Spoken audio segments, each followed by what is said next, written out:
Hello everyone, so welcome all of you in this lecture of fluid mechanics. सो ये एक last lecture रहने वाला है। ठीक है, तो इसमें हम एक बेसिक कॉन्सेप्ट जो हमारा रह गया है वो है कि सरफेस टेंशन और कैपिलरी एक्शन जो रहता है वाटर का, फ्लूइड का, लिक्विड का जो कैपिलरी एक्शन रहता है उसको पढ़ेंगे। ठीक है, तो दिस इज लास्ट लेक्चर, तो क्लास शुरू करते हैं क्योंकि बहुत टाइम से तुम फ्लूइड मैकेनिक्स पढ़े जा रहे हो। ठीक है, वैसे भी मेरे लेक्चर्स इतने लंबे नहीं रहते हैं जो बोरिंग बनाए, है ना। मैं 1 घंटे से ज्यादा ऊपर रखती ही नहीं हूँ किसी भी लेक्चर को। तो चलो अब शुरू करते हैं सरफेस टेंशन। ओके, तो सरफेस टेंशन सबसे पहले हम इसकी डेफिनेशन समझते हैं। डेफिनेशन क्या कहती है कि it is the property of liquid. ठीक है, तो पहली बात तुम्हें क्या समझ आ रही है यहाँ से कि ये एक प्रॉपर्टी है लिक्विड की। ठीक है, जब लिक्विड रेस्ट पे होता है उस टाइम पर वहाँ क्या होता है, तब जिस प्रॉपर्टी की वजह से जो लिक्विड होता है वो लिक्विड की surface tends to occupy minimum surface area. मतलब ये एक लिक्विड की प्रॉपर्टी है सरफेस टेंशन, जिसकी वजह से लिक्विड की सरफेस ये कोशिश करती रहती है कि वो कम से कम सरफेस एरिया ऑक्यूपाई करके रहे। ठीक है, मतलब कम से कम सरफेस एरिया में वो रहे। ठीक है, and behaves like a stretched membrane.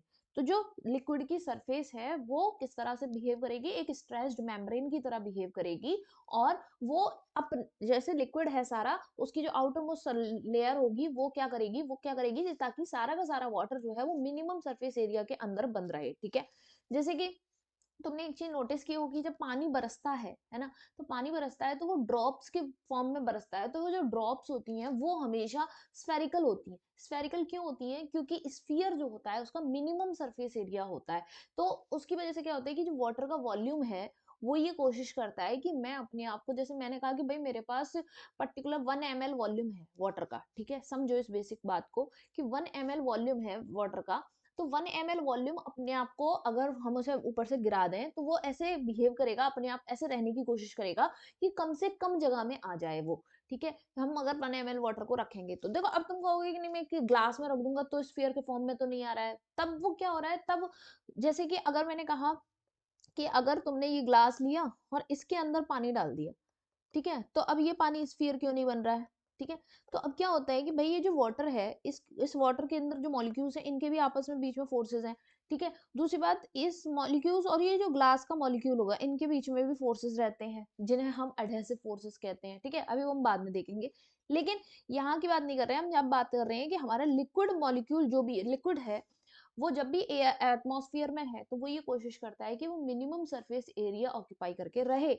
और इसी वजह से लिक्विड जो है वो स्फीयर के फॉर्म में रहता है। क्यों? Sphere has the minimum surface area. ठीक है, तो फॉर अ गिवन वॉल्यूम, तो हम क्या लिख सकते हैं कि for a given volume liquid remain as remain in the sphere form because it has minimum surface area. ठीक है, मिनिमम सरफेस एरिया। क्लियर है इतनी बात? अच्छा, अब जैसे कि हमने कहा कि भाई हमारे पास ये जो वाटर है वो रखा हुआ है, ये वाटर हमारे पास रखा हुआ है। तो क्या होते हैं कि जैसे कि कुछ मॉलिक्यूल्स इसकी सरफेस पे भी हैं, जैसे मैंने कहा यहाँ एक मॉलिक्यूल, यहाँ है मॉलिक्यूल, यहाँ है मॉलिक्यूल। इस तरह से सरफेस पे भी मॉलिक्यूल्स हैं। कुछ मॉलिक्यूल्स अंदर भी होते हैं, तो उन मॉलिक्यूल्स पे फोर्स लगते हैं। वो फोर्स किस तरह लगते हैं? वो फोर्स लगते हैं, अब जैसे ये वाली जो सरफेस पे मॉलिक्यूल है, ठीक है, इन सरफेस पे जो फोर्सेस लगेंगे, इन सरफेस के मॉलिक्यूल पे जो फोर्सेस लगेंगे वो सारे फोर्सेस क्या होते हैं? इनवर्ड डायरेक्शन में होते हैं। क्या होते हैं? इनवर्ड डायरेक्शन में, सारे के सारे अंदर की तरफ रहते हैं। ठीक है, क्योंकि ये मॉलिक्यूल्स यहाँ पे, तो इधर से भी मॉलिक्यूल्स इधर से खींच रहा है अपनी तरफ, इधर कोई मॉलिक्यूल होगा वो खींच रहा है। मतलब इनके बीच में ये क्या होता है? कोहेसिव फोर्स होता है। इसी को क्या बोलते हैं? एक मॉलिक्यूल और सेम मॉलिक्यूल्स के बीच में जो फोर्स लग रहे होते हैं दैट इज कोहेसिव फोर्स। ठीक है, तो सरफेस वाले मॉलिक्यूल के ऊपर सिर्फ इनवर्ट डायरेक्शन में फोर्स लग रहे हैं, और जो अंदर मॉलिक्यूल है उसको भी तो हर जगह से मॉलिक्यूल्स खींच रहे हैं। ठीक है, अट्रैक्टिव फोर्स उसके ऊपर भी लग रहे हैं। तो अल्टीमेटली जो इनवर्ड है, जो मॉलिक्यूल इनसाइड द लिक्विड है, उसके ऊपर क्या है? नेट फोर्स 0 आ रहा है। ठीक है, तो अगर मैं कहूं कि molecule on the surface of liquid experiences only inward force, ठीक है, इनवर्ड फोर्स। अब इससे फायदा क्या हो रहा है, इससे फायदा ये हो रहा है कि सारे मॉलिक्यूल्स पे अंदर की तरफ नेट फोर्स लग रहा है, ठीक है, नेट फोर्स अंदर की तरफ लग रहा है। तो ये जो लिक्विड फिल्म है सबसे ऊपर वाली, ये क्या करेगी, मिनिमम सरफेस एरिया एक्वायर करके रखेगी, ठीक है, ये भागेगी नहीं इधर उधर कहीं पे भी, ये मिनिमम सरफेस एरिया रहेगा और नीचे की तरफ ही रहेगी, ठीक है। अब उसके बाद देखो, जो मॉलिक्यूल सरफेस पे हो गया, और जो मॉलिक्यूल अंदर है, molecule molecule inside the liquid will experience zero net force, ठीक है, will experience zero net force। Okay, चलो इतनी बात हमें क्लियर हो गई। अभी बस इतना समझना है, सरफेस टेंशन लिक्विड की वो प्रॉपर्टी होती है जिसकी वजह से लिक्विड अपने आप को कम से कम सरफेस एरिया में रखने की कोशिश करता रहता है। इसी वजह से जो लिक्विड होता है, जब भी फ्री फॉल हो रहा है या कुछ भी हो रहा है, तो ऐसे केस में क्या होता है कि वो स्फीयर की शेप में आ रहा होता है। क्यों, स्फीयर का सबसे कम सरफेस एरिया होता है for a given particular volume, ठीक है। क्यों, मतलब ऐसे भी सोच सकते हो ना, उसी वॉल्यूम का स्क्वायर क्यों नहीं, उसी वॉल्यूम का क्यूब क्यों नहीं बना, उसी वॉल्यूम की क्यूबॉइड क्यों नहीं बनी, कोन शेप क्यों नहीं बनी। क्यों, क्योंकि उनका अगर सरफेस एरिया निकालोगे उस पर्टिकुलर वॉल्यूम के लिए, तो सबसे कम सरफेस एरिया स्फीयर के लिए आता है, ठीक है, इतनी बात क्लियर है। तो अगर मैं इसी सरफेस टेंशन को न्यूमेरिकली देखूं, तो मैंने कहा कि मान लेते हैं कि ये हमारी एक लिक्विड फिल्म है, ये ऐसे करके मैंने लिक्विड फिल्म ऊपर से बना दी, ठीक है, जो मुझे ऊपर से लिक्विड की फ्लेम फिल्म दिखाई दे रही है। तुम देखो यहाँ पे हमने क्या किया था, ऐसे साइड से देख रहे थे सारे वाटर को, लेकिन अगर ये वाला जो एरिया, ये ऊपर जो फिल्म है, इसको मैं ऊपर से देखूं तो कैसा दिखेगा, ठीक है, इस लिक्विड फिल्म को अगर ऊपर से देख रहे हैं, तो हमने क्या किया, इसके ऊपर एक इमेजिनरी लाइन ड्रॉ करी, ठीक है, ये क्या है, एक इमेजिनरी लाइन, इमेजिनरी लाइन है, ठीक है, तो एक इमेजिनरी लाइन है। तो इस इमेजिनरी लाइन पर, इस इमेजिनरी लाइन के परपेंडिकुलर डायरेक्शन में, opposite, equal and opposite direction में जो फोर्स लग रहा होता है, ये फोर्स लग रहा होता है, ठीक है, ये फोर्स लग रहा होता है, ठीक है। तो the force acting on the imaginary line drawn on the liquid surface, ठीक है, per unit length is called surface tension. तो सरफेस टेंशन को अगर न्यूमेरिकली लिखे हैं, तो व्हाट इज सरफेस टेंशन, तो surface tension is equals to की सरफेस टेंशन क्या हो जाएगा, जो फोर्स हमारा इमेजिनरी लाइन पे लग रहा है, ठीक है, फोर्स लग रहा है अपॉन लेंथ, मतलब फोर्स पर यूनिट लेंथ। तो ये ध्यान रखना है कि सरफेस टेंशन में भले ही टेंशन वर्ड आता है और टेंशन को सोच के हम फोर्स सोचने लगते हैं, तो ये सिर्फ सरफेस टेंशन फोर्स की डायमेंशन के इक्वल, यूनिट के इक्वल नहीं होगा, लेंथ भी अपॉन में आ रही है, ठीक है।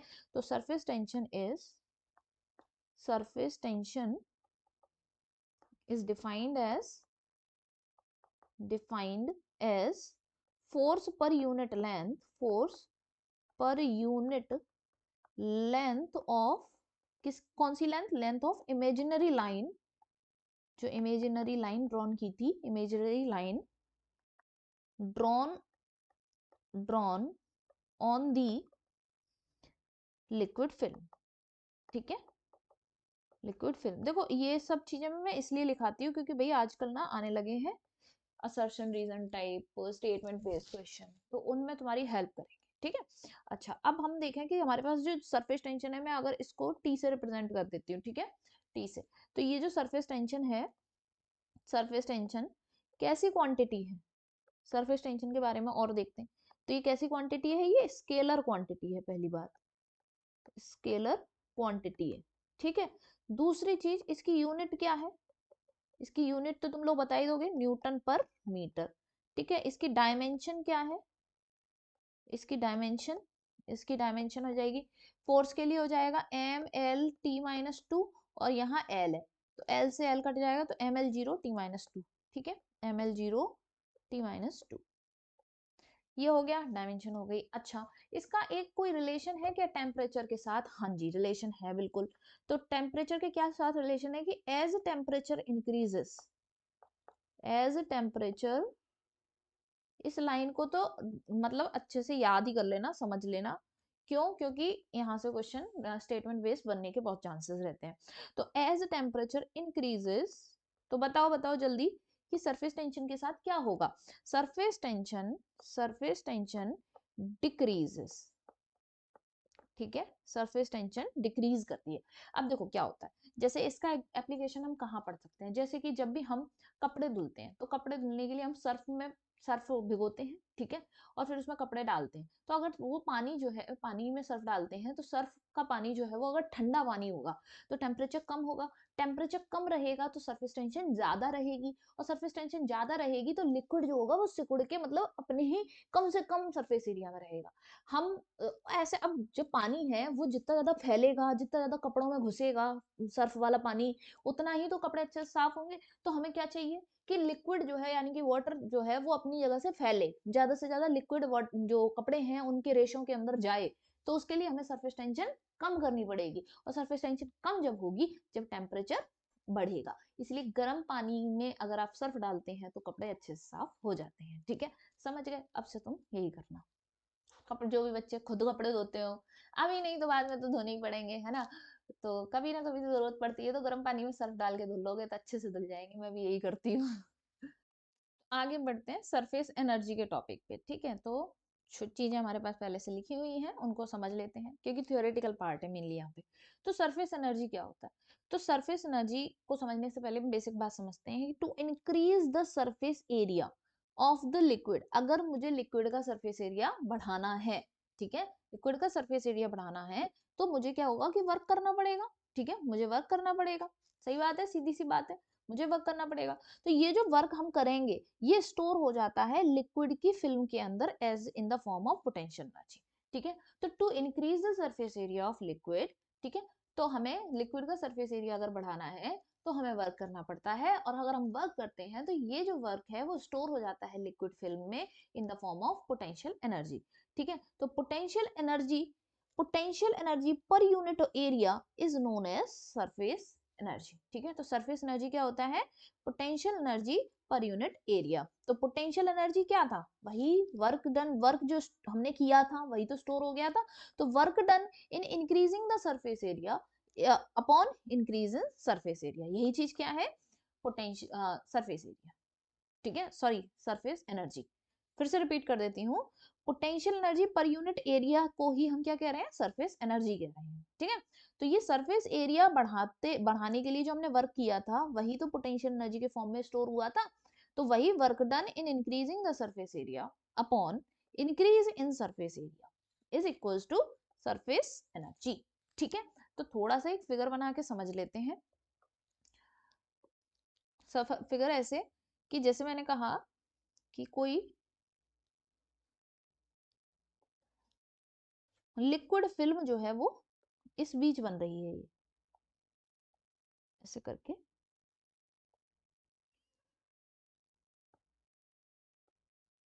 इस इतने के बीच में एक लिक्विड फिल्म बन रही है, ठीक है। अब तुम देख सकते हो कि इतनी, अगर मैंने कहा कि ये लेंथ जो है ये बी डिस्टेंस है, और ये एल, ये बी है और ये एल है, ठीक है, इस तरह से। अब मैंने क्या किया कि इसको स्ट्रेच किया इधर की तरफ, ठीक है, इस वाली स्टिक को स्ट्रेच किया, तो ये जो स्टिक थी वो स्ट्रेच होके यहाँ पे आ गई सपोज, ठीक है, यहाँ आ गई, समझ रहे हो। तो पहले जो सरफेस एरिया था, अब तुम देखो, पहले जो इनिशियली सरफेस एरिया था, एरिया A1, वो क्या था, L इंटू बी के बराबर, ठीक है। अब बाद में क्या हुआ है, अब जो लिक्विड फिल्म है वो स्ट्रेच हो गई है कहाँ तक, इस तरह से, इस तरह से ये लिक्विड फिल्म स्ट्रेच हो गई है। तो अब इसका एरिया कितना होगा, अब मान लेते हैं, मैंने कहा कि ये वाली डिस्टेंस क्या है, A, ठीक है, ये वाली डिस्टेंस A है। तो अब न्यू एरिया क्या होगा, A2 क्या हो जाएगा, L इंटू बी प्लस ए, ठीक है। तो नया एरिया कुछ अलग आया ना, है ना, अलग एरिया आया। तो क्या हुआ, ऑब्वियसली चेंज इन एरिया आया, change in area will be A2 minus A1, ठीक है, ये चेंज इन एरिया हो गया। ओके, अब उसके बाद हमें कितना वर्क करना पड़ा, सरफेस एनर्जी क्या, ये अभी मैं आगे दिखाऊंगी, लेकिन तुम्हें बस चेंज इन एरिया का मतलब मुझे समझाना था यहाँ पे, ठीक है। अब चलो, अब ये मैंने जो ऊपर यहाँ पे डेफिनेशन लिखी थी, मतलब इस तरह से न्यूमेरिक वर्ड्स के फॉर्म में हमने लिख लिया formula surface energy equals to, तो इसी तरह से surface energy is equals to work done upon change in area. तो चेंज इन एरिया कैसे निकालना होता है ये मैंने इससे तुम्हें बता दिया, ठीक है। तो अब मैं कहूँ कि बताओ कि the work done in forming of water drop, एक ड्रॉप बनाने के लिए मुझे कितना वर्क करना पड़ेगा, ठीक है। तो पहले इनिशियली एरिया कितना होगा A1, ऑब्वियसली अगर नहीं है वाटर ड्रॉप तो A1 जीरो हो गया। फिर उसके बाद बाद में क्या होगा A2, एरिया जब वाटर ड्रॉप बन जाएगी तो ऑब्वियसली क्या हो जाएगा 4 पाई आर स्क्वायर, है ना। यही तो स्फीयर का सरफेस एरिया होता है, और ड्रॉप जो होती है वो स्फीयर शेप की होती है, ठीक है। तो अब हम क्या करेंगे भाई, हमें वर्क डन पूछा है तो work done is equal to, अच्छा हाँ, एक चीज यहाँ पर मुझे ऊपर बतानी है तुम्हें कि ये जो सरफेस एनर्जी होती है, surface energy, surface energy is numerically equal to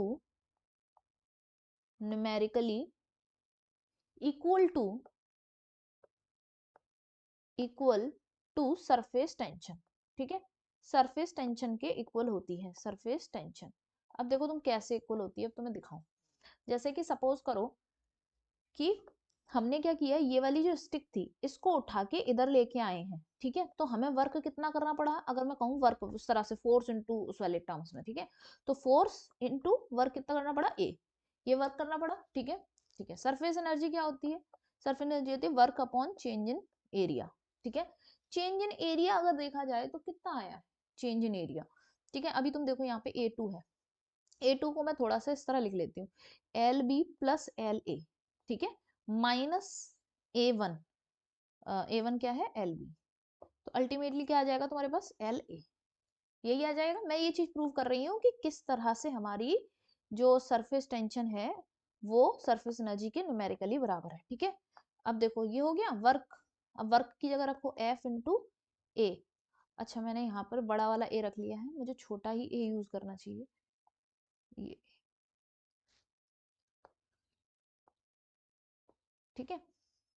तो एफ इंटू ए इन्होंने ऊपर रखा हुआ है, डेल्टा ए मेरा क्या आ रहा है एल इंटू ए से ए कैंसिल हो गया, तो surface energy is equal to F upon L, और यही चीज क्या होती थी सरफेस टेंशन, ठीक है। यही चीज हमारी क्या होती थी सरफेस टेंशन, समझ गए बात को। तो इसीलिए हमने क्या कहा भाई, हमारी surface tension is numerically equals to surface energy, समझ गए बात को। अब देख लो, अब हम क्या करेंगे कि मुझे क्या करना है कि एस इंटू डेल्टा ए, एस इंटू डेल्टा एस क्या है सरफेस एनर्जी, सरफेस टेंशन के टर्म्स में भी लिख सकते हैं T into delta A, delta A क्या हो जाएगा, टी ऐसी रहने दो, डेल्टा ए क्या हो जाएगा 4 पाई आर स्क्वायर माइनस जीरो, अभी यहाँ पे पहले इनिशियली जीरो था इसीलिए कोई जरूरत नहीं पड़ रही है, तो अल्टीमेटली आंसर क्या जाएगा 4 पाई आर स्क्वायर टी, ठीक है। अब देखो, अभी मैंने कहा कि work done in forming a bubble, bubble भी स्फीयर शेप का होता है, सरफेस एरिया भी उसका यही रहेगा, A1 जीरो रहेगा, A2 जो होगा वो भी ये 4 पाई आर स्क्वायर ही रहेगा। तो मैंने अलग अलग क्यों लिया है, अलग अलग इसलिए लिया है कि अब तुम्हें 2 इंटू डेल्टा ए करना पड़ेगा। एक्चुअली देखो ये सरफेस एरिया ही हो गया, अब जो डेल्टा ए यहाँ पर लिखोगे delta A, that is not simple delta A, तुम्हें यहाँ पे क्या करना पड़ेगा 2 का मल्टीप्लाई भी करना पड़ेगा, क्यों, क्योंकि बबल के पास क्या होती हैं दो सरफेसेस होती हैं जो कि फेस कर रही होती हैं एयर को। तो हम क्या कहेंगे कि भाई बबल जो होता है, बबल का मतलब समझते हो बबूला, बबल जो होता है बबल, तो बबल जो है, एक तो जैसे ये बबल मैंने बनाया, ठीक है, तो अंदर भी एयर है बाहर भी एयर है, ठीक है, ऐसा होता है किसके साथ, बबल के साथ, ये क्या है बबल, ठीक है। तो ये है हमारा बबल, ठीक है, ये मेरा बबल है। अगर मैं ड्रॉप की बात करूं तो अंदर क्या है वाटर और बाहर है एयर, तो ये ड्रॉप है, ठीक है। तो ड्रॉप में एक ही फ्री सरफेस है, यही फ्री सरफेस है, बस यही फ्री सरफेस है, लेकिन यहाँ पे ये भी है फ्री सरफेस और ये भी है फ्री सरफेस, दो फ्री सरफेसेस होती हैं, ठीक है। तो ये अब हम इसीलिए जितनी फ्री सरफेसेस होती हैं, जितनी फ्री सरफेस मतलब जितनी सरफेसेस एयर के कांटेक्ट में आ रही हैं उतने का ही मल्टीप्लाई करना होता है, यहाँ पे वन आ रही है तो वन का मल्टीप्लाई है, टू आ रही है बबल में तो टू का मल्टीप्लाई, ठीक है। तो 2t डेल्टा ए, तो सेम वही चीज आ जाएगी, अब आ जाएगा 8 पाई आर स्क्वायर टी, ठीक है। और यहाँ पे ये वाली बात हम यहाँ से हटा देते हैं क्योंकि मैंने पहले बता दी, क्लियर है? अब चलो क्वेश्चन करते हैं। क्वेश्चन मेरा क्या कह रहा है? क्वेश्चन कह रहा है कि how much work will be done in increasing the diameter of a soap bubble from 2 centimetre से 5 सेंटीमीटर। ठीक है, डायमीटर को मुझे पहले D1 जो था वो क्या दे रखा है 2 सेंटीमीटर, और D2 मुझे कहाँ पहुंचाना है 5 सेंटीमीटर। तो अगर मैं R1 की बात करूं तो 1 सेंटीमीटर है, और R2 की बात करूं तो 2.5 सेंटीमीटर है। ठीक है, सही बात है, यहाँ से यहाँ पहुंचना है। क्लियर है? तो अगर मैं एरिया देखूं, पहले एरिया, मुझे तो वर्क डन निकालना है ना, तो मुझे एरिया से भी मतलब होगा। तो पहले एरिया क्या था भाई, सोप बबल है, बबल के केस में भाई 4 पाई R1 का स्क्वायर। ठीक है, तो मल्टीप्लाई 10⁻⁻² का स्क्वायर। ओके, तो 4 पाई × 10⁻⁻4। क्लियर है? ये एरिया A1 था। A2 क्या लिखेंगे? A2 हो जाएगा 4 पाई × 2.5 का स्क्वायर इंटू 10⁻⁻4। सही है? इस बात से सभी एग्री है? क्योंकि 2.5 ये और सेंटीमीटर की वजह से मैंने इसका किया है। क्लियर है? तो A2 कुछ इस तरह लिख लेते हैं, 4 पाई × 6.25, 625 होता है ना, और ये 10⁻⁻4। डेल्टा ए क्या आ जाएगा? Delta A will B A2 minus A1। सो अगर मैं इस A2 में से इस A1 को माइनस करूंगी तो क्या बचता है? देखो 4 पाई × 10⁻⁻4, ये तो कॉमन आ जाएगा, तो 6.25 में से 1 माइनस करना है। ठीक है, 6.25 में से 1 माइनस करना है। अब देखो क्या कर लेते हैं हम इसको, 4 × 5.25 इंटू पाई इंटू 10⁻⁻4। ये मेरा डेल्टा ए आ गया। मुझे वर्क डन चाहिए था। वर्क डन क्या होता है? सरफेस टेंशन इंटू डेल्टा ए। सोप बबल है तो मैं क्या करूंगी, 2 का मल्टीप्लाई और कर दूंगी। ठीक है, बस अब इसको तुम्हें सॉल्व कर लेना है। 2 into surface tension 3 × 10⁻⁻2 multiply 4 × 5.25 multiply pi multiply 10⁻⁻4। ठीक है, अब ये सारा है, तुम यहाँ पे तुम्हें क्या करना है, सारा का मल्टीप्लाई करना है। तो तुम देख सकते हो, हम फाइनल आंसर लिखते हैं।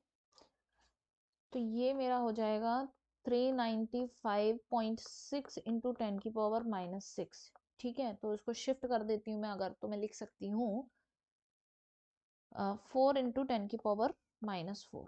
ठीक है, पॉइंट को यहाँ पे शिफ्ट कर दिया, 3.9 को मैंने समथिंग 4 लिख दिया है, और 2 शिफ्ट किया है तो पावर थोड़ा सा 2 से बढ़ गई है।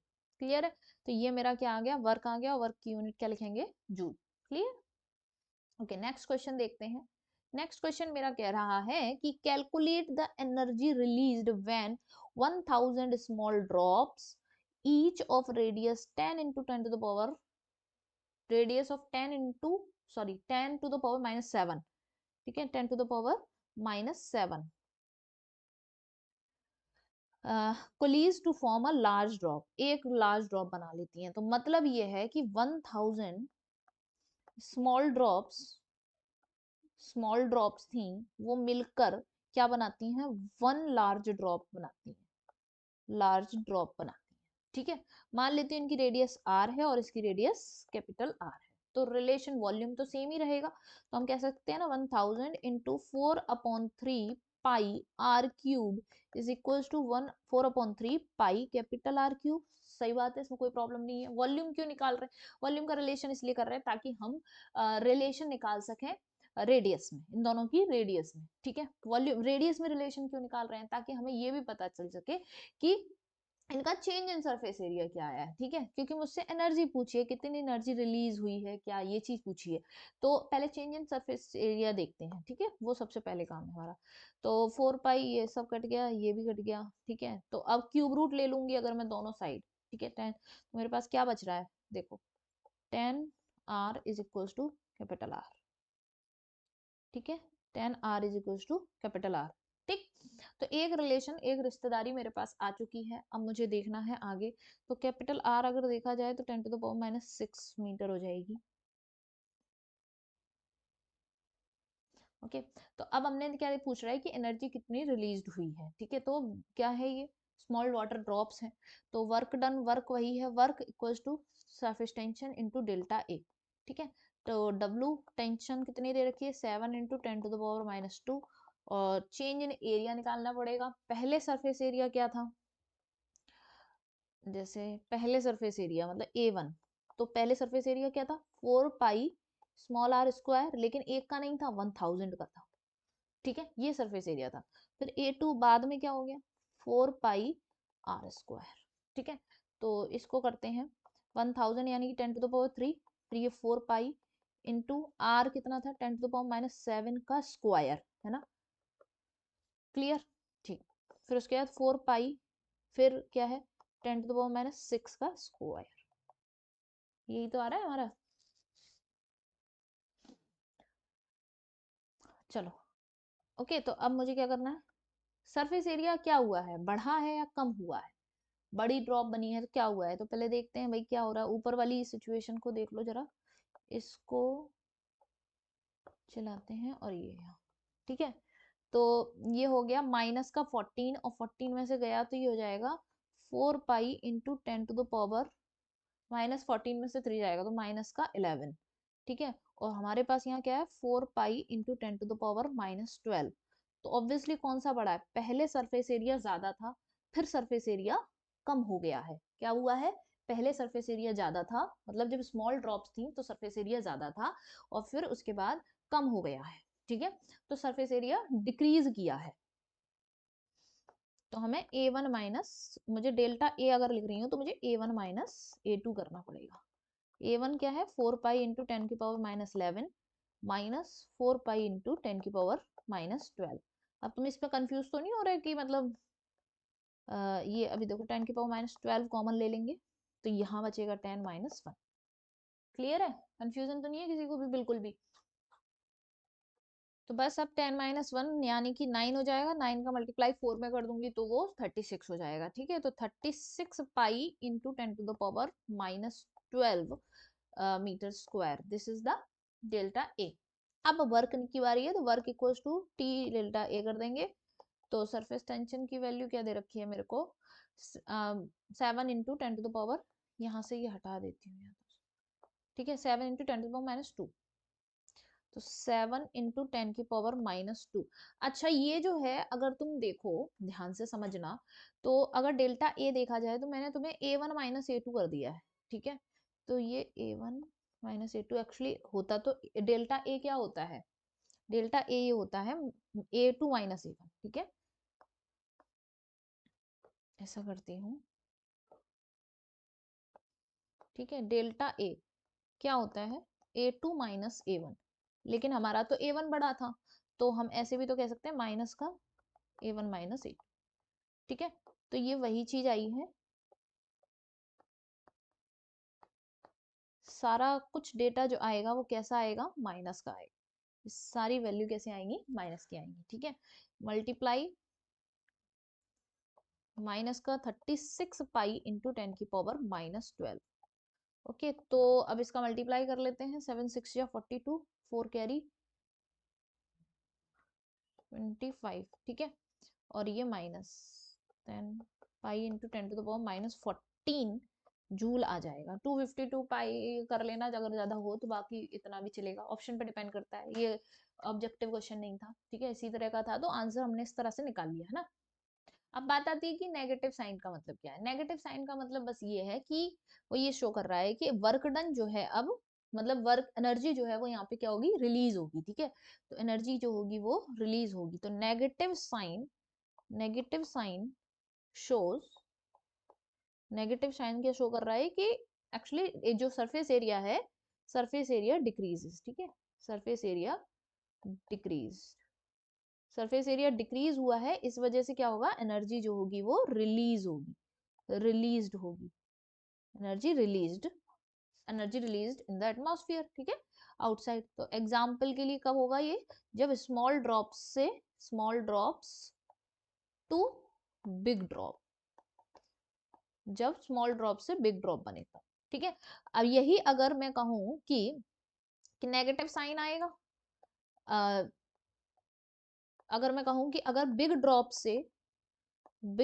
से स्मॉल ड्रॉप्स बन रही हैं, ठीक है, स्मॉल ड्रॉप्स बन रही हैं, तो फिर क्या होगा, उस केस में एनर्जी एब्जॉर्ब होगी, यानी कि हमें उसको एनर्जी देनी पड़ेगी। ठीक है, एनर्जी एब्जॉर्ब्ड बाय सिस्टम, या फिर जो भी लिख नहीं रही हूँ मैं ऐसे, लेकिन समझ लो कि जैसे कि जो भी वाटर है या फिर जो भी वाटर की ड्रॉप्स हैं, उस ड्रॉप को मुझे एनर्जी देनी पड़ेगी, तब जाके वो ब्रेक होगी। ठीक है, अपने आप से तो वो क्या हो रही है, छोटी छोटी ड्रॉप्स मिलकर एक बड़ी ड्रॉप बना रही है, ताकि सरफेस एरिया कम हो जाए, सरफेस टेंशन वाला कॉन्सेप्ट लगा रहे। ठीक है, ओके, क्लियर है। तो हमेशा ध्यान रखना है, जब भी छोटी ड्रॉप से बड़ी ड्रॉप बनेगी तो एनर्जी रिलीज होगी, और एनर्जी एब्जॉर्ब कब होगी, जब बड़ी ड्रॉप से छोटी ड्रॉप बनेगी। ठीक है, चलो नेक्स्ट क्वेश्चन है एक और। क्या कह रहा है मेरा क्वेश्चन, क्वेश्चन कह रहा है कि रेक्टेंगुलर फिल्म है। ठीक है, फिल्म समझते हो, फिल्म मैंने अभी जो फिगर बनाया था उसी से समझ सकते, ऐसे करके एक फिगर बनाया था। ठीक है, तो यहाँ जो होगा ये क्या है, फिल्म है। ठीक है, दिस इज द फिल्म। जब ये फिल्म है तो इसकी दो सरफेसेस होती हैं, इसमें क्या होंगी, टू फ्री सरफेसेस होंगी, टू फ्री सरफेसेस होंगी। अब मैं ये बात क्यों बोल रही हूँ, अभी जब फॉर्मूले में टेंशन, सरफेस टेंशन लिखेंगे ना, तो वहां पे मल्टीप्लाई करना पड़ेगा। तो रेक्टेंगुलर फिल्म है, इज एक्सटेंडेड फ्रॉम दिस, ये इसकी डायमेंशन थी पहले, और उससे यहाँ तक पहुंचाया गया है। ठीक है, तो मतलब कुछ ऐसा समझ लो, ऐसे यहाँ और फिर यहाँ। ठीक है, तो पहले उसकी डायमेंशंस थी कुछ, कि ये भाई हो गया 2 सेंटीमीटर, और ये 4 सेंटीमीटर। ठीक है, ये 4 सेंटीमीटर जैसा, और 2 सेंट, कोई बात नहीं है, समझ लो, बस फील कर लो भाई, है ना। और ये अब क्या है डायमेंशंस, अब आगे वाली ये हो जाती है फिर 5 सेंटीमीटर। ठीक है, ऐसा करके हो गया। तो पहले फिल्म जो थी वो यहाँ यहाँ ये थी। ठीक है, तो यहाँ पे इतना मिला के ये एरिया क्या बन रहा था मेरा, A1। ठीक है, और फिर जो, कंफ्यूज ना करो इसलिए मैं फिगर बना देती हूँ तुम्हारे लिए, ये चीज बन रही है मेरी A1। ठीक है, और फिर उसके बाद,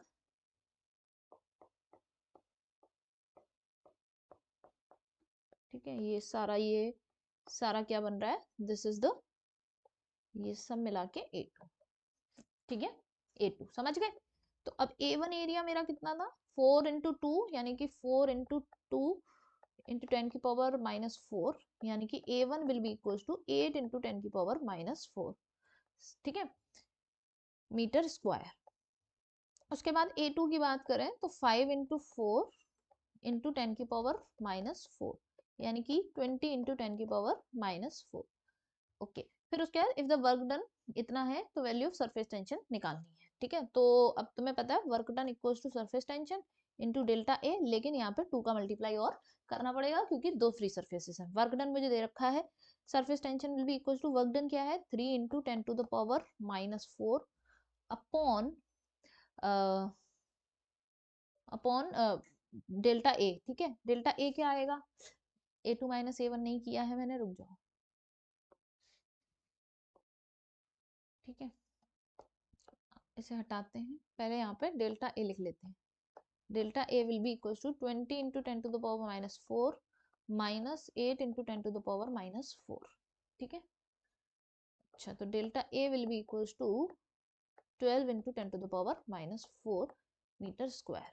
ठीक, फिर उसके बाद हम जानते हैं W equal to T delta A होता है, लेकिन यहाँ पे 2 का मल्टीप्लाई करना पड़ेगा, तो T equal to W upon delta A into 2। Clear है ना, क्यों 2 का मल्टीप्लाई कर रहे हैं, क्योंकि दो फ्री सर्फेसेज हैं। तो ये 3 इंटू क्या था वर्क मेरा, 3 × 10⁻⁴, 10⁻⁻⁴, अपॉन डेल्टा ए क्या निकला है, 12 × 10⁻⁴, 12 × 10⁻⁴। ठीक है, और उसके बाद ये 2, तो ये 3 से ये काटेंगे 4 बार, यानी कि 1/8 बचेगा। तो 1/8 क्या होता है, 0.125 समथिंग, है ना। क्या है, सरफेस टेंशन है, तो न्यूटन पर मीटर।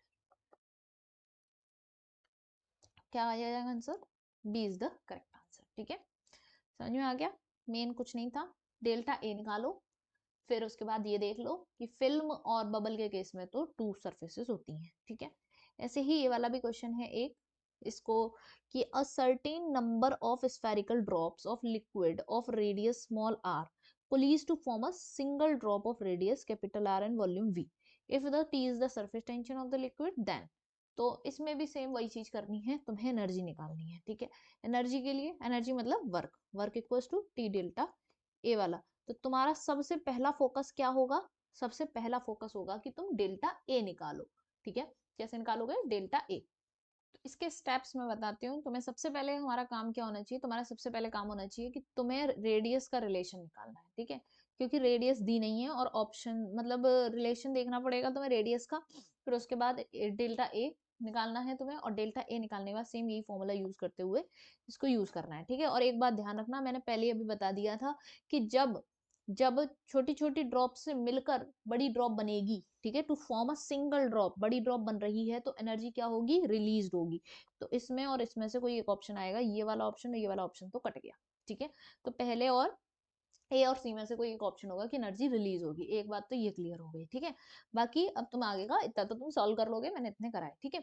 चलो आगे का देखते हैं, हमारे पास क्या आता है, एक्सेस प्रेशर, ठीक है। तो चीजें अभी हम लिखी हुई हैं उन्हीं से समझते हैं टाइम को सेव करने के लिए, ठीक है। तो एक्सेस प्रेशर क्या होता है, एक्सेस प्रेशर का कॉन्सेप्ट होता है कि प्रेशर इनसाइड द बबल और soap is more then the pressure outside. दरअसल जैसे ये मेरे पास बबल है, ठीक है, ये एक बबल है, इसके अंदर जो प्रेशर है और इसके बाहर जो प्रेशर है वो सेम नहीं होता है, अलग अलग होता है। और जो अंदर वाला प्रेशर होता है वो ज्यादा होता है। तुम ऐसे समझ लो कि सपोज करो कि मेरे पास कोई पेपर है, जैसे अगर ये मेरा पेपर है, तो अगर मैं इधर से फोर्स ज्यादा लगाऊं, इधर से प्रेशर ज्यादा लगे, तो ये ऐसे करके हो जाएगा कि नहीं हो जाएगा, है ना। और अगर इधर से प्रेशर लगे तो ये ऐसे करके हो जाएगा, इधर बेंड कर जाएगा ऐसे, समझ रहे हो। तो मतलब जिस साइड से प्रेशर लगेगा ये उधर साइड से दब जाएगा। तो मैं तो हमेशा ऐसे ही, मेरे को याद सा रहता है कि इधर से ये ऐसा नहीं लगता कि इधर से किसी ने पकड़ के इसे दबा दिया है तो ये बाहर की तरफ निकल गया है ना। तो इसलिए अंदर वाला प्रेशर ज्यादा है, बाहर वाला प्रेशर कम है, ठीक है।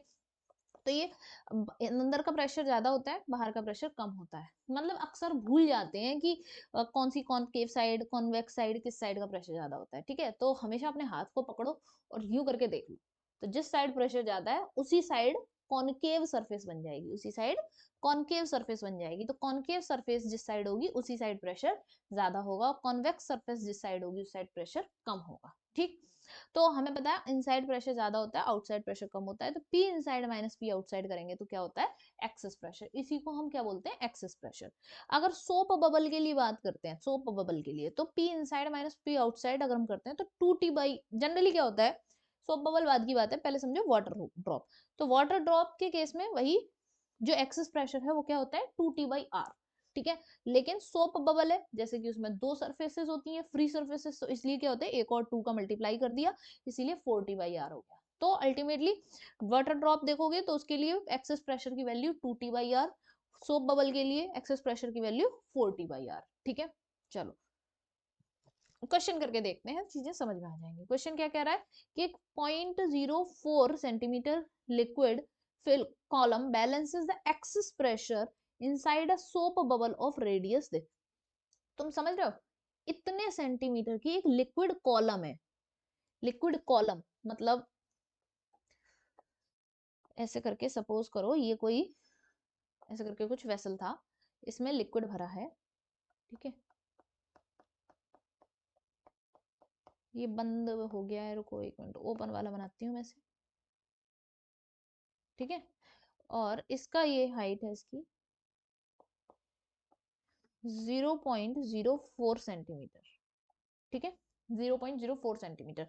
तो ऑब्वियसली हाइट की वजह से कुछ प्रेशर होता है, तो वही प्रेशर जो है वो बैलेंस कर रहा है access pressure inside a soap bubble of radius 6 mm।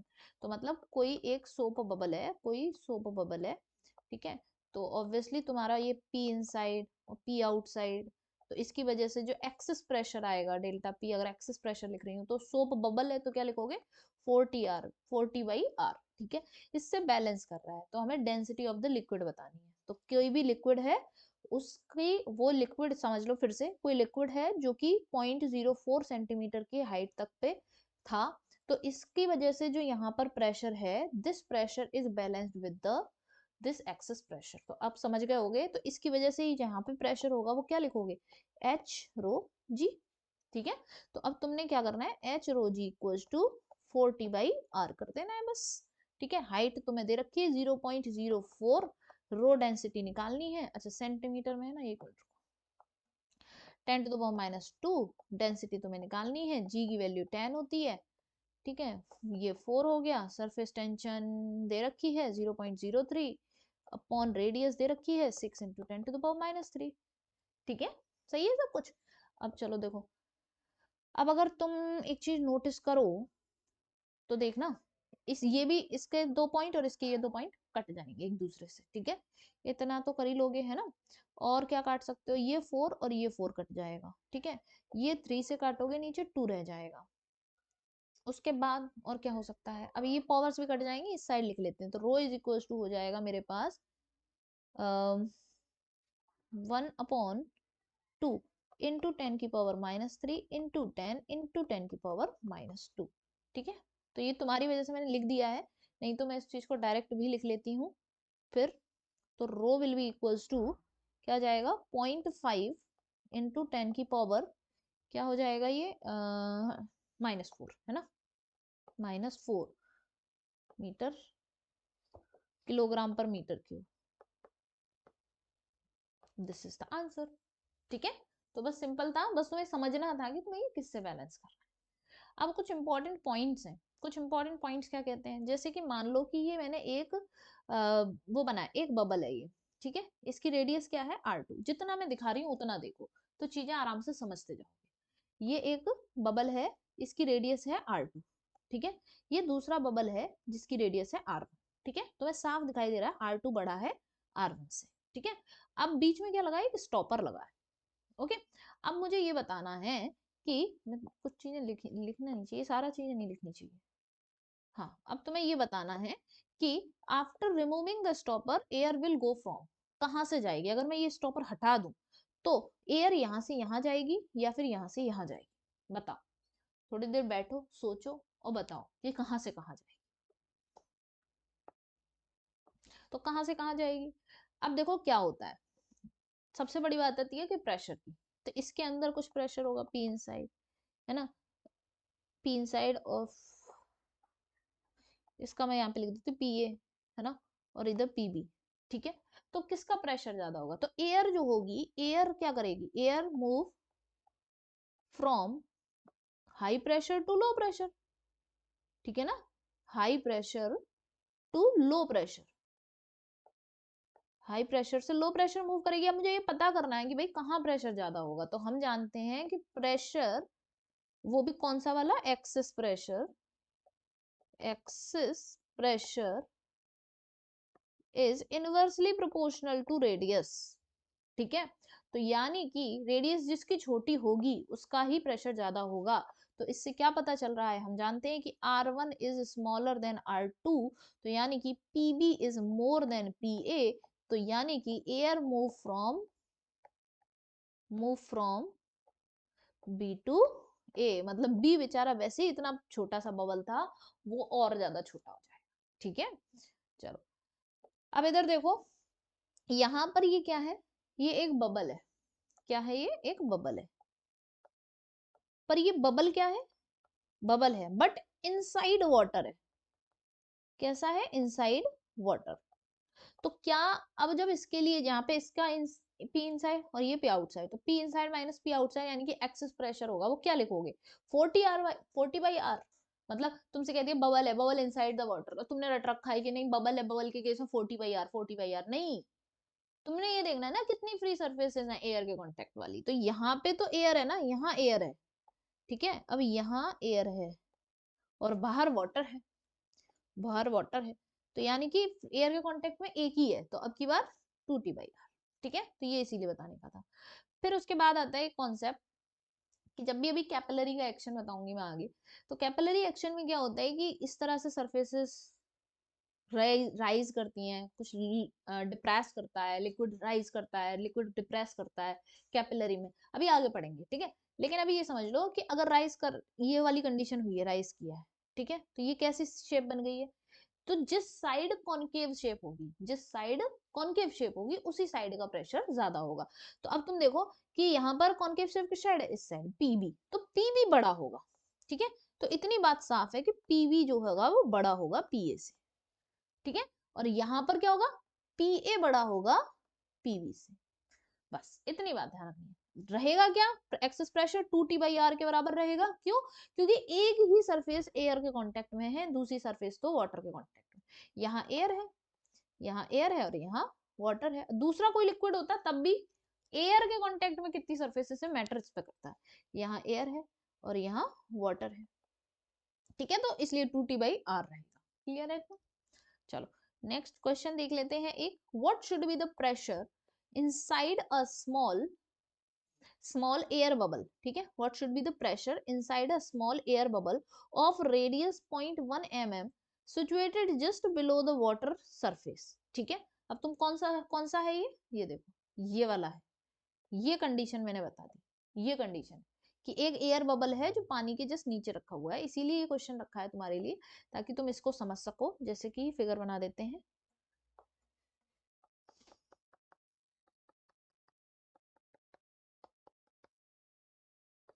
ठीक है, ये एयर बबल है जस्ट इसके नीचे, ठीक है, इसकी रेडियस दे रखी है अपनी, भाई इसकी रेडियस है 0.1 mm।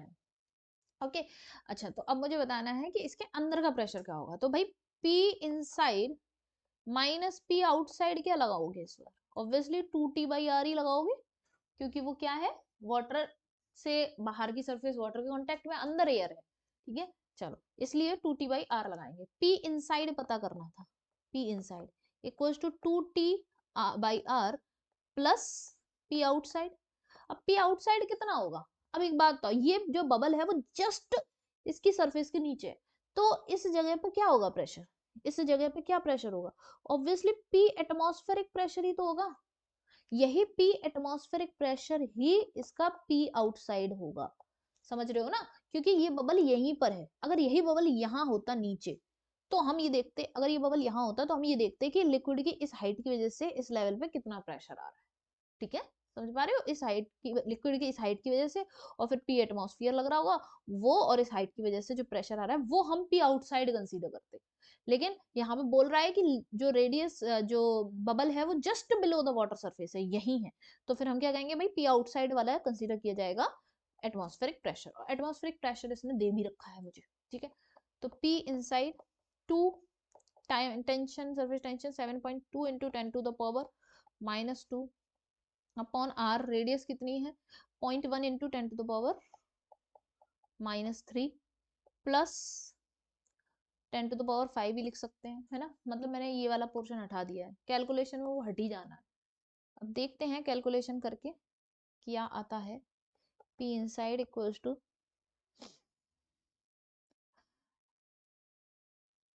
4,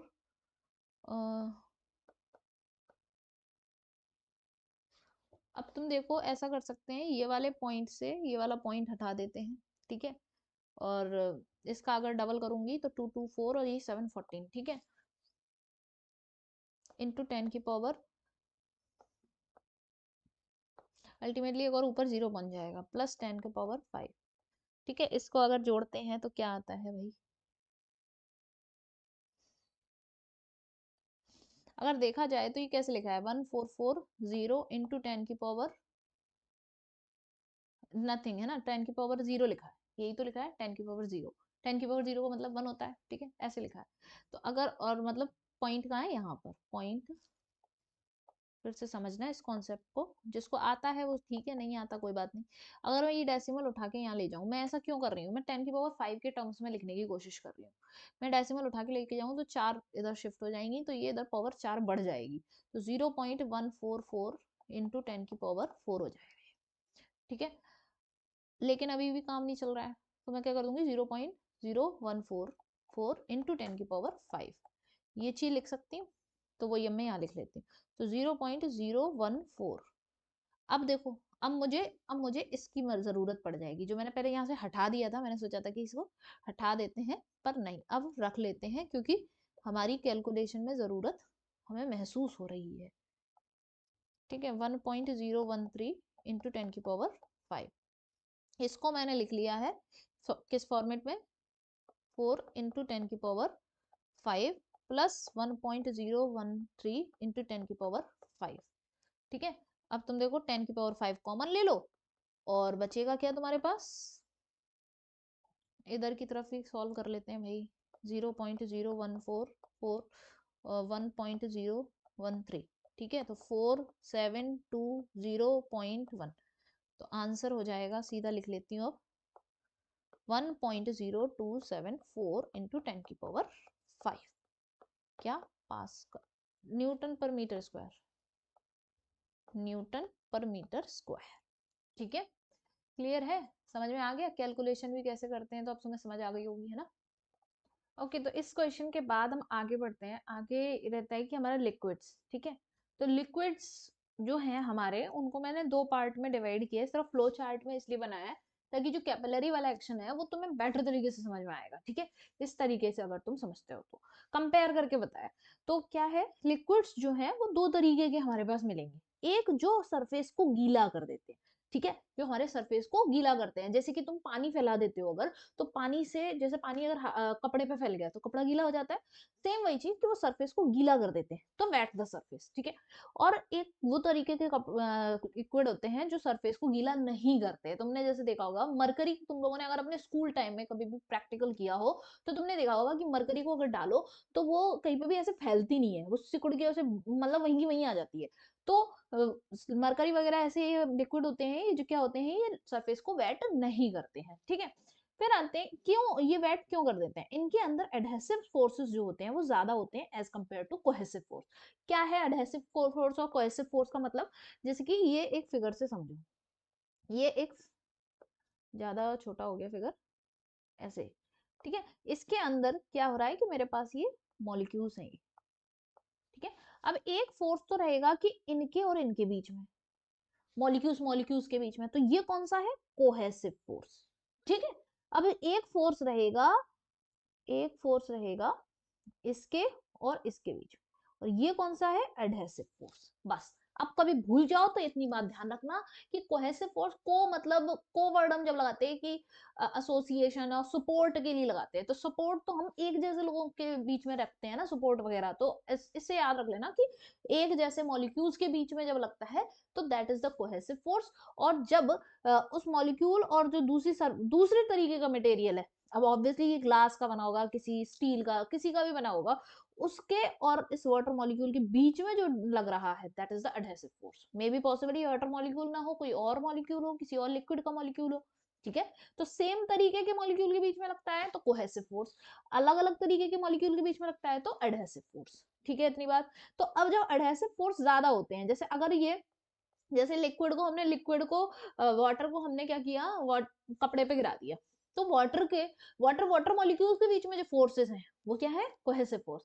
और जो वाटर मॉलिक्यूल्स और कपड़े के बीच में फोर्सेस हैं वो ज्यादा हैं, तो इसी वजह से क्या है कि कपड़े के साथ उसका कनेक्शन ज्यादा है तो वो गीला हो जा रहा है, ठीक है। लेकिन यहाँ पर ये वाले जो लिक्विड्स जो कि वेट नहीं करते हैं उनके कोहेसिव फोर्सेस ज्यादा होते हैं, ठीक है, इसीलिए वो और एडहेसिव फोर्सेस से ज्यादा होते हैं उनके कोहेसिव फोर्स।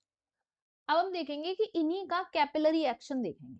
अब तुम इस चीज को ध्यान से देखो, ये फिगर मैंने बना रखा है, इस फिगर से क्या समझ में आता है, जैसे कि मैंने ये एक वेसल लिया, ठीक है, इस वेसल के अंदर यहाँ पे इस लेवल तक लिक्विड भरा हुआ था, इस लेवल तक, ठीक है। अभी तुम इस पर नजर मत डालो, इस पर कोई नजर नहीं डालनी, तुमने ये सोचना है कि अभी यहाँ तक लिक्विड भरा हुआ है, ठीक है, ये लिक्विड भरा है, ठीक है। फिर हमने क्या किया, एक कैपिलरी डाल दी, कैपिलरी का मतलब होता है एक बहुत ही पतली छोटी रेडियस वाली ट्यूब, ठीक है, वो हमने कैपिलरी इसमें डाल दी। अब क्या हुआ, कैपिलरी डालने के बाद जो लिक्विड का लेवल इस लेवल पर था, अब वो कहाँ पहुंच गया, वो इस लेवल पर आ गया, ठीक है। तो मतलब लिक्विड क्या किया है, राइज कर गया है कैपिलरी में, ठीक है, नॉर्मली उसका लेवल यहाँ था लेकिन कैपिलरी में वो बढ़ गया, ऊपर बढ़ गया, ठीक है, अगेंस्ट द ग्रेविटी चला गया, ठीक है, समझ रहे हो। तो यही कॉन्सेप्ट हमारा, जैसे हम दीपक जलाते हैं उसमें भी यही हो रहा होता है कि दीपक जलाते हैं तो तेल होता है, और फिर उस तेल या घी जो भी है, और उस वो जो रुई होती है, कॉटन होती है, उसकी बाती बनाते हैं तो उसमें से चल के ऊपर आ जाता है, तो ये कैपिलरी एक्शन उसमें हो रहा है, ठीक है। तो ये वाली चीजें हैं। तो अल्टीमेटली यहाँ पे क्या हुआ है, राइज इन द कैपिलरी, इसे कहते हैं कि राइज इन द कैपिलरी। तो इस लेवल तक लिक्विड था लेकिन आपने जब कैपिलरी डाली तो लिक्विड जो है वो उसमें राइज कर गया, ठीक है, ओके। अब ये कौन से वाले लिक्विड राइज कर रहे हैं, जो क्या करते हैं, सरफेस को वेट करते हैं, सरफेस को वेट कौन करते हैं, जिनके एडहेसिव फोर्सेस ज्यादा होते हैं, ठीक है। अभी एग्जाम्पल भी बताऊंगी तुम्हें मैं, दूसरे तरीके के, जैसे ये ये क्या है कि लिक्विड इस लेवल तक भरा हुआ था, इस लेवल तक भरा था, लेकिन जैसे ही तुमने कैपिलरी डाली तो लिक्विड क्या कर गया, डिप्रेस कर गया, लिक्विड डिप्रेस कर गया, और यहाँ तक था, लेकिन अब लिक्विड का लेवल यहाँ हो गया, तो लिक्विड क्या कर गया, ये डिप्रेस कर गया, तो डिप्रेस इन कैपिलरी। तो ये क्या हो रहा है, डिप्रेस इन कैपिलरी, ये हो रहा है, ये डिप्रेस इन कैपिलरी, और ये चीज क्या थी, राइज इन द कैपिलरी। ठीक है, तो राइज इन कैपिलरी कब होता है, जब जो लिक्विड्स क्या करते हैं, जो वेट करते हैं सरफेस को, और जो सरफेस को वेट नहीं करते हैं वो क्या कर जाते हैं, डिप्रेस कर जाते हैं। इसका बेस्ट एग्जाम्पल इसका क्या रहता है हमारा, इसका एग्जाम्पल हमारा क्या है, वाटर रहता है। ठीक है, वाटर, और इसका एग्जाम्पल क्या है हमारा, मरकरी। ठीक है, मरकरी। तो अब इससे क्या होता है, अब दूसरी चीज, इतनी बात समझ गए, राइज इन कैपिलरी और डिप्रेस इन कैपिलरी का मतलब। ठीक है, अब जब भी राइज इन कैपिलरी होता है, तब तब ये जो ऐसे करके ये मैंने बनाया, ये क्या है, मेनिस्कस। क्या है ये, मेनिस्कस। तो ये जो सबसे ऊपर वाली जो लेयर ऐसे शेप आ रही है, इसी को हम क्या करेंगे, मेनिस्कस। तो मेनिस्कस की शेप कैसी है, कॉनकेव शेप है, मतलब यहाँ से अगर तुम यहाँ से तो देखोगे, तो यहाँ से देखोगे तो कैसी शेप है, कॉनकेव शेप है। तो जब भी राइज इन कैपिलरी होता है तो मेनिस्कस की शेप कॉनकेव आती है। डिप्रेस इन कैपिलरी होता है तो मेनिस्कस की शेप कैसी आती है, कॉन्वेक्स आती है। ठीक है, तो मेनिस्कस की शेप कैसी आती है, कॉन्वेक्स आती है। ठीक है, समझ में आ रही है बात। ठीक है, अब चलो, इसी के केस में जब भी राइज इन कैपिलरी होगा, जब भी मेनिस्कस की शेप कॉनकेव आएगी, तब तब एंगल ऑफ कांटेक्ट, एक टर्म आता है angle of contact. Angle of contact का मतलब होता है angle between the meniscus, meniscus के कर्वेचर और जो ये कैपिलरी की वॉल है उसके बीच में। तो angle between, angle between curvature of, curvature of meniscus and capillary wall. ठीक है, कैपिलरी वॉल। तो अब ये हो रहा है, ये थी मेरी मेनिस्कस, तो देखो मैंने इसके अलोंग एक टेंजेंट डाली। ठीक है, फिर ये कैपिलरी वॉल के अलोंग डाली, तो ये जो एंगल आ रहा है, ये कैसा एंगल आ रहा है, एक्यूट एंगल आ रहा है। तो ये एक्यूट एंगल किसके केस में मिलता है, जो लिक्विड सरफेस को वेट करते हैं उनमें एडहेसिव फोर्सेस ज्यादा होते हैं। कोहेसिव फोर्सेस के केस में वो राइज इन कैपिलरी शो करते हैं, उनमें एंगल ऑफ कॉन्टेक्ट जो होता है वो एक्यूट एंगल होता है, और उनकी मेनिस्कस की शेप जो होती है वो कॉनकेव शेप होती है। ये 5 पॉइंट तुम्हें दोनों के बारे में याद रखने, बराबर बराबर साथ साथ में इसीलिए लिखाए थे ताकि कंपेयर करके याद रख सको। ठीक है, ऐसी एंगल ऑफ कांटेक्ट इनके केस में देखोगे, जो डिप्रेस करते हैं उनकी सरफेस कैसी बन जाती है, ऐसे मेनिस्कस की शेप कैसी बनती है, कॉन्वेक्स बनती है। तो मेनिस्कस की शेप के अलोंग मैंने टेंजेंट डाली, फिर ये क्या हुआ, वॉल के अलोंग लाइन खींची, और इनके बीच में एंगल कैसा आ रहा है, ऑब्ट्यूज एंगल आ रहा है। तो एंगल ऑफ कॉन्टैक्ट क्या है, ऑब्ट्यूज एंगल है। तो एंगल ऑफ कॉन्टैक्ट अगर एक्यूट है, 90 डिग्री से कम है, मतलब 90 डिग्री से कम है, तो इसका मतलब पक्का है कि वो लिक्विड क्या करेगा, वेट करेगा। वेटेबिलिटी, वेटेबिलिटी जो होगी उस लिक्विड की वो ज्यादा होगी, वो सरफेस को वेट ज्यादा करेगा। और जिसका एंगल ऑफ कांटेक्ट ऑब्ट्यूज होगा, मतलब 90 डिग्री से ज्यादा होगा, वो सरफेस को वेट नहीं करेगा। ठीक है, एग्जांपल्स भी लिख दिए, समझ में आ गई बात। अभी अब आता है अगला टॉपिक, कैपिलरिटी। कैपिलरिटी क्या था, अभी जैसे जैसे मैंने तुम्हें ये कैपिलरी को बड़ा करके बनाया है। ठीक है, ये सपोज करो कि कैपिलरी में ये क्या हो गया है, राइजिंग कैपिलरी हुआ है। ठीक है, जैसे कि अभी हमने यहाँ पे फिगर जो देखा था, यहाँ पे ये बनाया पूरा। ठीक है, उसके बाद ये एक काम करते हैं, इसी फिगर को मैं कॉपी कर लेती हूँ। ठीक है,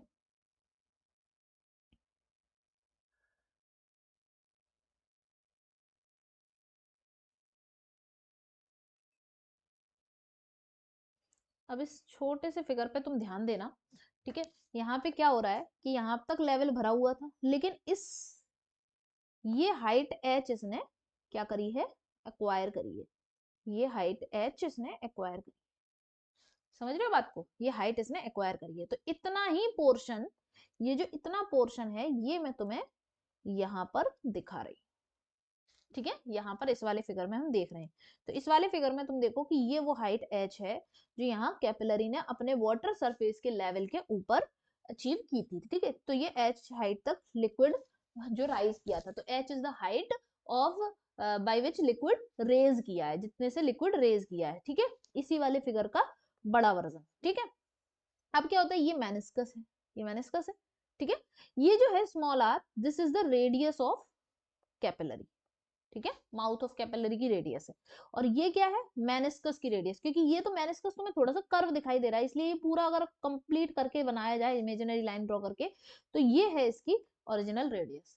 तो हाइट और ये जो रेडियस बनती है, इनके बीच में हमें एंगल देखना। हाँ, यहाँ पे एंगल ऑफ कॉन्टेक्ट नहीं ड्रॉ करा है मैंने, तो अगर मैं यहाँ पे इस तरह से एंगल ऑफ कॉन्टेक्ट भी ड्रॉ कर दूं, ये रहा, ठीक है। अब हमें डेप्थ में नहीं जाना है, ठीक है, डेप्थ में नहीं जाना है कि किस तरह डेरिवेशन क्या है, मेरे ये फॉर्मूले तुम्हें पता होने चाहिए। तो h इज द हाइट जिससे ये रेज किया है, ठीक है, h इज द हाइट जिससे लिक्विड कैपिलरी में रेज किया है, कितनी हाइट पे रेज किया है, तो 2t cos theta, cos theta is the angle of contact, t surface tension, r small r लिखा है तो यानी कि कैपिलरी की रेडियस है, और रो इज द डेंसिटी और g इज द, जी तो तुम्हें पता ही है, ठीक है। फिर उसके बाद अगर तुम रेडियस ऑफ कैपिलरी के टर्म्स में लिख रहे हो तो ये फॉर्मूला लिखोगे, रेडियस ऑफ मेनिस्कस के टर्म्स में लिख रहे हो तो ये फॉर्मूला यूज करोगे, ठीक है।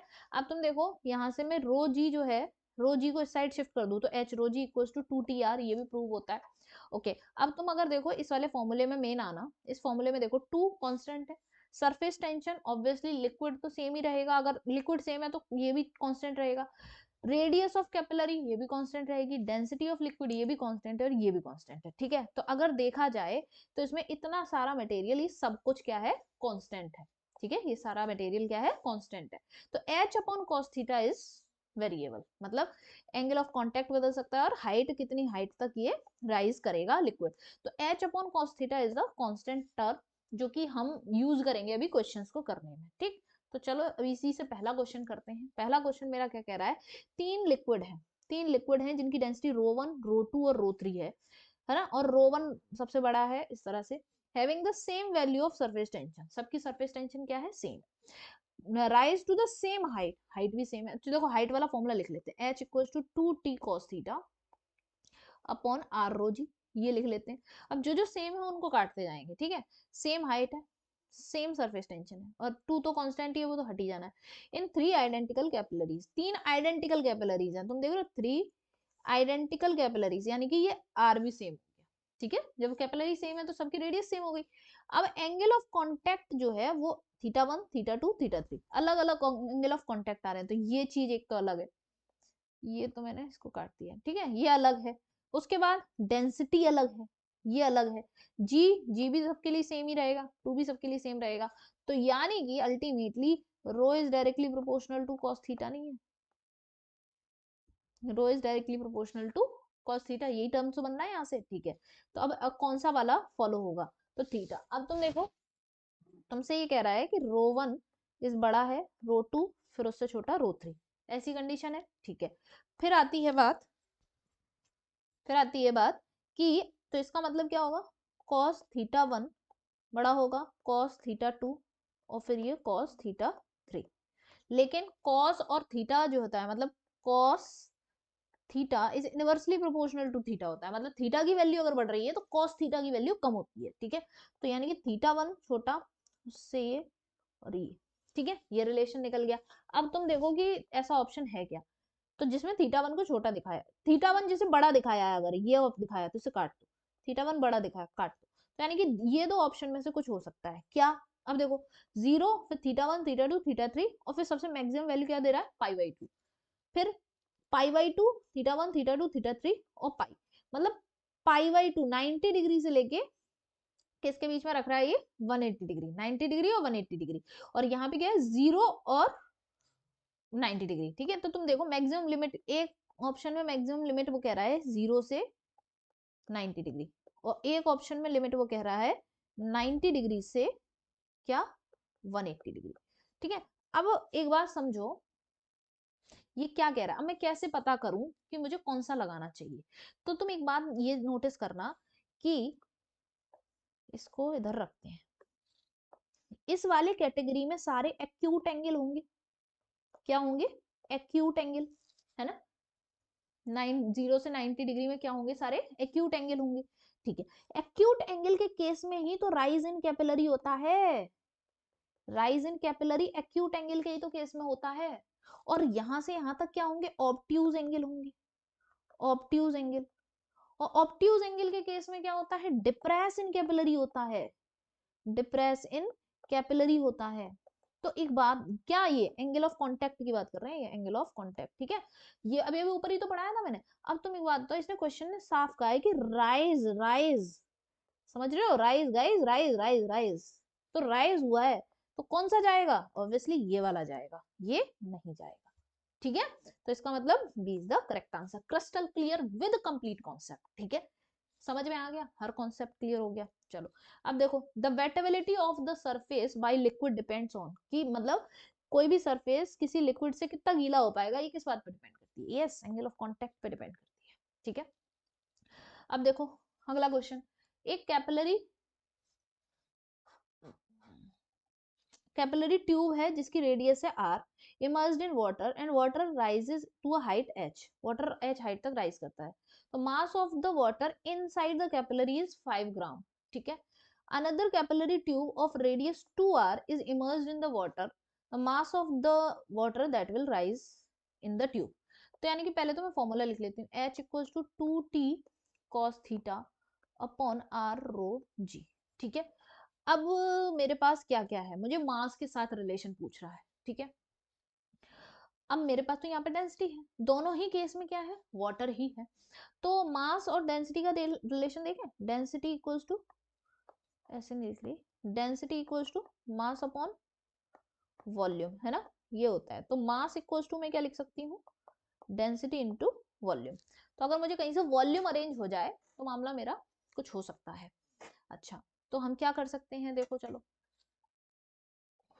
तो देखो एक काम करते हैं, पहले मैं तुम्हें फिगर से बना के समझाती हूँ, ठीक है।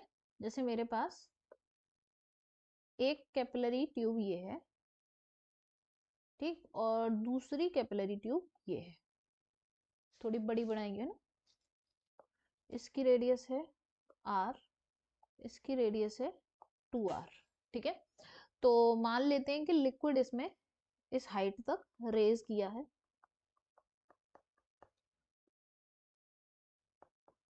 h हाइट तक रेज किया है।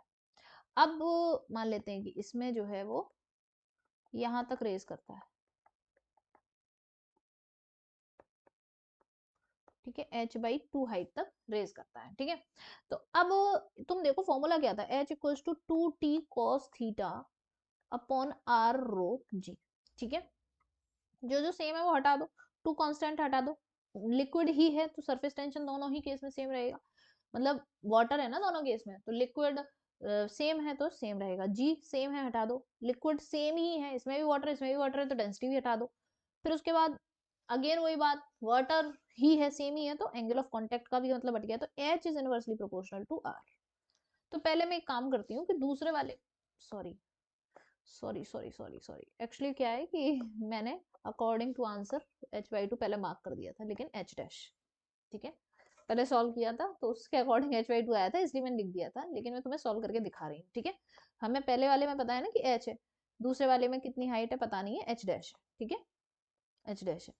तो अब तुम देखो पहले क्या है h, फिर आगे पता नहीं है h डैश, पहली वाली में रेडियस क्या है r, दूसरी वाली की रेडियस क्या है 2r, तो इस तरीके से h डैश आ जाता है मेरे पास h/2, ठीक है, इस तरह से h डैश क्या आ जाता है h/2, ठीक है। अब बात करते हैं, तुम एक बात सोचो कि इसका वॉल्यूम क्या होगा, इसका वॉल्यूम क्या होगा, h into pi r square, है ना। सेम अगर मैं कहूं इसका वॉल्यूम देखो, तो इसका वॉल्यूम कितना होगा, h dash into pi 4r square, ठीक है। तो अब तुम देखो मास इक्वल्स टू क्या होता है, mass equals to density into volume, density हटा दो क्योंकि सेम ही है, तो मास मुझे पता करना है, तो mass is directly proportional to volume, ठीक है। तो m1 upon m2 is equals to v1 upon v2, ये हो गया। पहले मास क्या था 5 ग्राम, बाद में पता नहीं है, पहले वॉल्यूम क्या था h into pi r square, बाद में क्या है h dash into 4 pi r square, ठीक है। इसको सॉल्व करते हैं इधर ही, तो 5/m2, h डैश को h/2 लिख सकते हैं, है ना, तो h और ये into pi r square upon h/2 into 4 pi r square, ठीक है, तो अब कैंसिल कर देंगे, pi r square h h, ठीक है, तो m2 will be equals to हो जाएगा 10 ग्राम। तो ये मेरा तरीका था सॉल्व करने का, मे बी पॉसिबल तो मैं कहीं और तरीका मिले, बट मैं हमेशा प्रेफर करती हूँ कि मैं अपने तरीके से क्वेश्चंस को सॉल्व करूँ, ठीक है, क्योंकि मैं आसान तरीके से सॉल्व करती हूँ ठीक है, चलो, तो ये हो गया हमारा फ्लूइड मैकेनिक्स कंप्लीट। बाकी नेक्स्ट चैप्टर में मिलते हैं, till then keep solving the questions and share with your friends, और लाइक कमेंट शेयर सब्सक्राइब ये सब कर देना, अच्छा लगता है मुझे, मेरी भी थोड़ी सी ग्रोथ हो जाएगी, तुमने मुझसे पढ़ा है तो तुम्हारी ग्रोथ, और ये कर दोगे तो मेरी ग्रोथ, ठीक है, चलो बाय बाय, टेक केयर।